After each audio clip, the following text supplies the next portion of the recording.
Hello and welcome to News by Standards. British two-time champion Andy Murray has suffered his earliest Wimbledon exit as he lost in 4 sets against American John Isner in the second round. The 35-year-old former world number 1 clinched the third set to keep alive his hopes, but fell 6-4, 7-6, 7-4, 6-7, 3-7, 6-4 to the big-hitting 20th seed. Isner, a 2018 semi-finalist, fired 36 aces on his way to an impressive victory on centre court. He will play 20-year-old Italian 10th seed Jannik Sinner next. Murray had never before failed to reach the third round at SW19 in 13 previous attempts, but he was unable to register a break of serve against the unwavering Isner, who was executed his trademark big serving game to perfection to record a memorable win, going out just hours after British teenager Emma Raducanu lost to Caroline Garcia on the same court. Feeding off an electric atmosphere to stay in the match, Murray punched the cooling air as a looping Isner returned dropped wide to conclude the third set, the crowd rising to their feet to offer further encouragement. But then came the sucker punch. The Briton, ranked 52nd in the world, rescued one breakpoint for deuce, but a second chance proved one too many as the 37-year-old Isner took a 3-2 lead in the fourth, with the light beginning to fade at SW19. At 4-2, play was paused to allow the roof to be closed, and following the restart, the American delivered on serve to return an age of around 0-30 deficit and move one game from victory.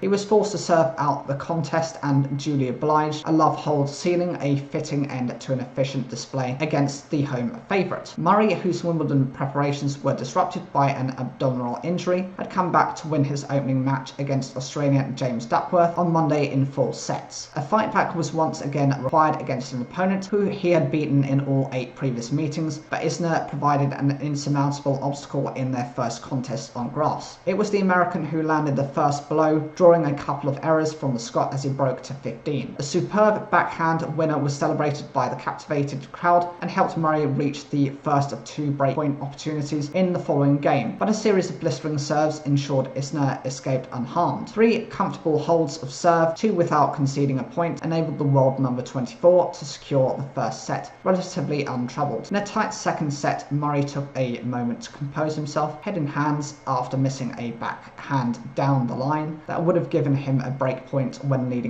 4-3, but with neither player faltering on serve, it fell to a tie-break to determine the extent of Murray's task. If he was to continue at SW19, he would have had to come back from 2 sets down from the 11th time in his career. Twice forced to serve to say in the tournament when trailing 5-4 and 6-5, Murray called upon his vast experience to twice hold serve to love and reach another tie-break, and while that one went his way, it was ultimately not to be for Murray, and his faithful support as his 14th Wimbledon challenge met a premature end. Isner was magnanimous towards his beaten opponent in his on-court interview, saying, "I am most definitely not a better tennis player than Andy Murray. I might have just been a little better than him today. It was an incredible honour to play him on his court in front of the crowd. At the age I am at now, I need to relish these moments. This was one of the biggest wins of my career. To play as well as I did against one of our greatest players ever was a huge accomplishment for me. He's a massive inspiration to each one of us in the locker room, and we are so lucky to still have him around." Murray has got to go all in now. What's he going to do? Pick and choose and play every couple of months? I don't think that's going to happen. He wants to get back to a point when he's seeded at a tournament where he's in the position where he feels that he's one of the big boys again. This is a guy who has been in 11 Grand Slam finals. This has got to be an unbelievably difficult situation. What is he going to be doing in the last 4 or 5 years? And to watch Novak Djokovic do what he does, to see Rafael Nadal get to 22, he's an all-time great. Also Murray, this is rough for him. Isner rose to the occasion in this time